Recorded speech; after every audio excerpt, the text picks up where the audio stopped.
Mga kaibigan, mga kalingap, narito na naman tayo sa ating YouTube channel at gagawa tayo ng reaction video. At dito sa reaction video natin mga kaibigan, ang pag-uusapan natin yung ginawa natin ng reaction kahapon dito sa TikTok ni Beyonce. At may ipapanood din tayo mga kaibigan na mga TikTok ng ating mga kalingap angel, kasi yun yung mga hinihimotok ng mga idsin yan mga kaibigan.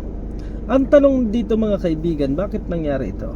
Bakit ito nangyari na kinakailangan nagkaroon ng comparison ang bawat mga love team mga kaibigan? Pero bago yan, i-shoutout muna kay Kuya Bal Santos Matubang, Kalinga Prab, and Ate Edna, at sa lahat ng ating mga viewers kay G. Bicolana, Ate B. Considerate, and Ma'am Mystica Yons, at sa lahat ng mga solid na sumusuporta sa ating YouTube channel.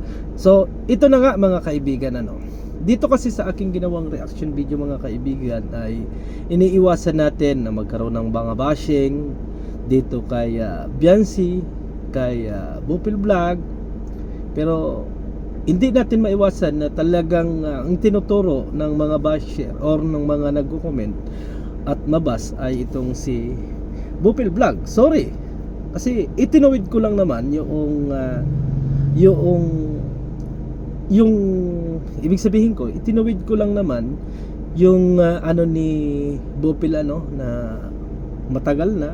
Ibig sabihin, kinonfirm natin yung date at saka yung mga bagay-bagay, kaya ipinaliwanag natin yon. Kasi kung yun naman talaga mga kaibigan ay tama, kung pumasok doon sa sinasabi ni Kalinga Prab na pagbabawal or limitahan sa social media, ay hindi na natin ipapaliwanag yung side para naman magkaroon ng learn yung ating mga kalingap angel.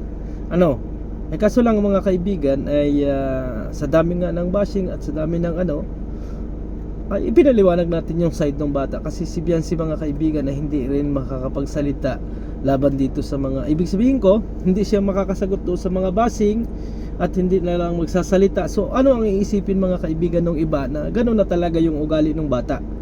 So ito na nga mga kaibigan, kasi sa sobrang galit na rin yata ng mga ibang supporter mga kaibigan, ay lumabas din na ibinabas nila si Joy.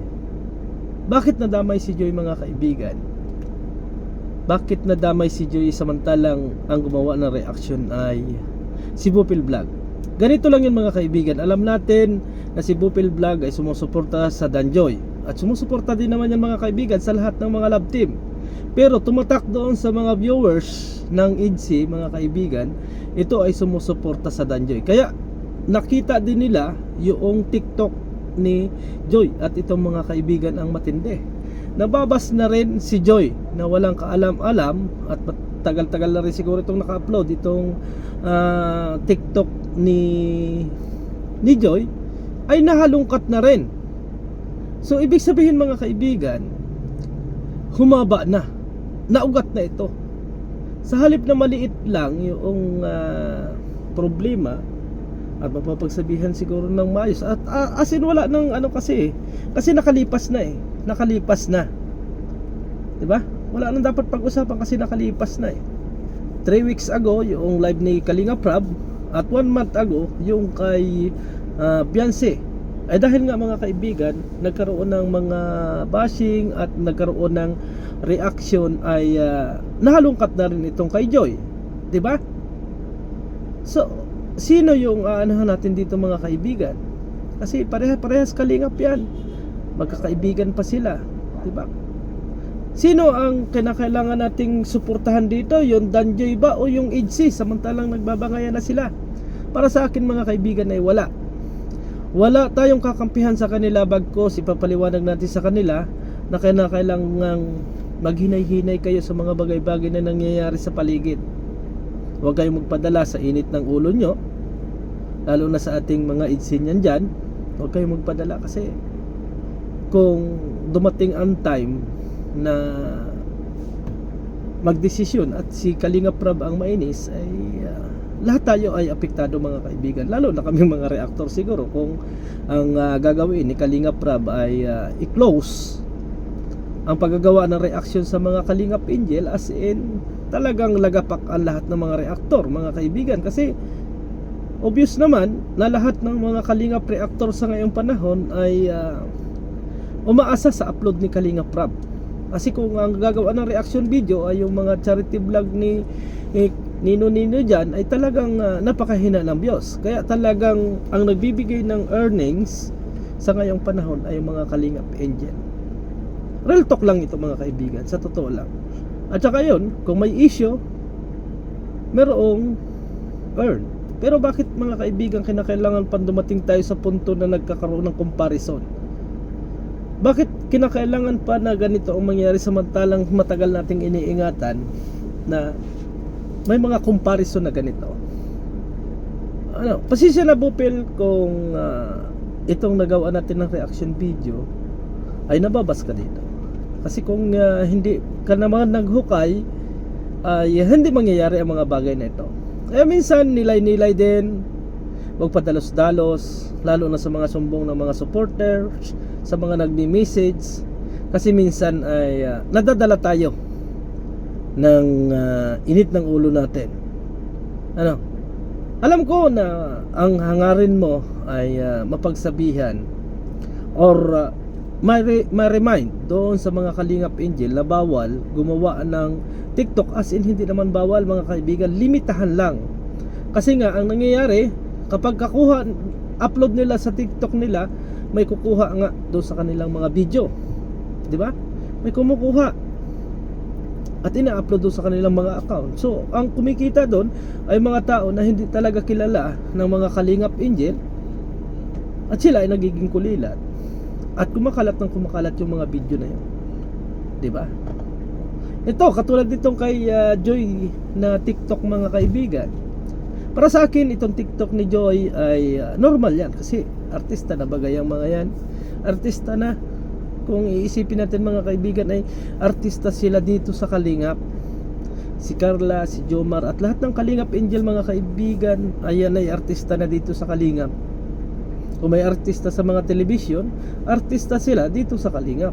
Sila yung mga entertainment na inilagay ni Kalingap Rab.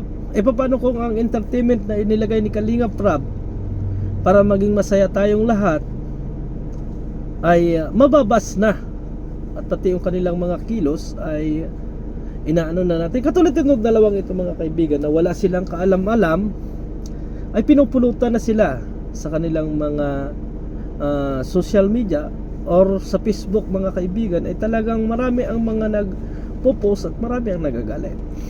At paano naman, hindi naman sila makakapagsalita mga kaibigan, di ba? Hindi naman sila makapagsalita na bakit ganito, bakit gano'n. Siguro hindi na lang natin i-play mga kaibigan yung TikTok ni Joy, kasi yun yung inag-iinitan ng mga sumusuporta kay Beyonce. Pero ito lang yung masasabi ko mga kaibigan. Totally, nandito na yan, nangyari na, ay i-minimize na natin yung init ng ulo natin. Kasi baka lumayo pa ng lumayo ito mga kaibigan. Kasi merong nagtatanggol sa kabila. Huwag nating pagtanggol mga kaibigan yung mali. Yung sa tingin natin na hindi tama, kahit kaibigan pa natin yan, kahit barkada pa, o kung yan ay natin, kung sa tingin natin mali mga kaibigan, ay pagsabihan natin. Para naman sa ganon ay magkaroon ng sa kanyang sarili. Kasi alam niyo mga kaibigan, kapag sobra na ang confidential natin sa ating sarili, confidential ka ba? Confident sa ating sarili, ang akala natin na bawat lalabas sa ating mga bibig at gagawa natin ng reaction ay perfect. At doon tayo nagkakaroon ng pagkakamali, di ba? Naabot ako. Lahat naman tayo mga kaibigan ay nagkakamali. Katulad nito, time na ito, sa alam natin mga kaibigan na kahit hindi man aminin ni Bupil, nagkamali siya dito sa paggagawa niya ng reaction video. At ako mismo ang nakapagsabi nun na talagang foul yung ginawang reaction video dito ni Bupil. Kasi 1 month ago 1 month ago na yung isa, at yung isa ay 2 weeks pa lang. Ano ang magiging reason natin yan? Ano ang magiging paliwanag natin dyan? Paano natin maipagtanggol? Paano natin masasabi sa ating mga viewers na nagtuturo lang tayo at nagle-learn lang tayo or sinasabihan lang natin para hindi magkamali yung mga Kalingap Angel na alam natin na nakalipas na ang lahat. 'Di ba? Nakalipas na. So madali lang ito para sa akin mga kaibigan. Siguro hindi pa malayo ang lahat, pwede namang magpakumbaba tayo sa mga bagay-bagay na ito. At lahat naman tayo nagkakamali. Kasi sa tingin ko ay mali talaga. Ako kasi mga kaibigan, hindi ako, kahit yan pa ay kaaway ko, kahit ano pa yan, kapag alam kong sila ay nasa tama, kakampihan ko sila.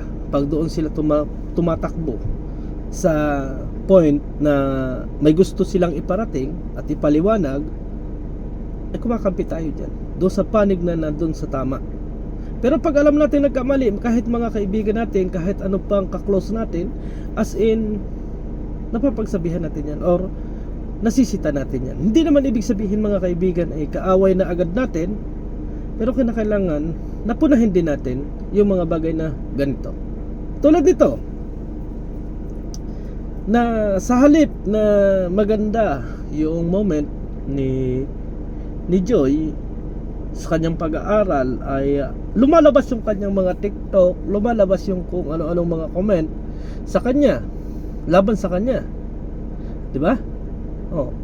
Ano yung mga sinasabi ng ilan mga kaibigan? Hindi ko na siguro sasabihin sa inyo yung mga nababasa natin sa comment section at sa mga nakapost sa Facebook laban kay Joy. Na alam naman natin si Joy mga kaibigan ay nag-aaral at maapektuhan din yan. Ang tanong ngayon mga kaibigan, sino ang may kasalanan? Ako ba? Si Joy ba? Si Biancy ba? Si Kalingap Rab ba? Or sino? Walang iba kundi sa Ate Bopil. Pasensya ka na. Kasi yun ang inagmulan. Kaya nababas na rin dito si Joy.